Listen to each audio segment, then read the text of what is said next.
درانه کتونکو السلام علیکم. زه محمد سلمان همدرد د حق غږ پښتو چینل خبري لنډیز کې ستاسو کوربه اوس تاسو پام را اړوم د مهمو خبرونو لنډیز ته.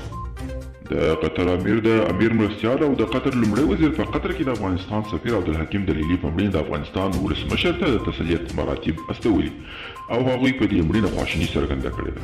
ګیلاني وایي مصالحې شورا خپل مذاکراتي ټیم ته د اسلامي نظام د ښودنې په پار یوه فني کمیټه جوړه کړې.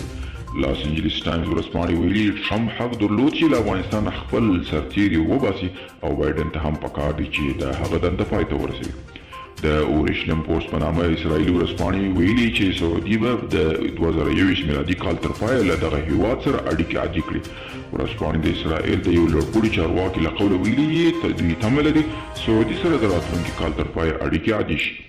امنیتي چارواکي وایي وروستي هدفي وژنو کې طالبان ښکېل دي او طالبان د چارواکو دا ادعاوې ردوي او وایي حکومت خپله دا وژنې کوي او د ولس په سترګو کې خاورې شیندي.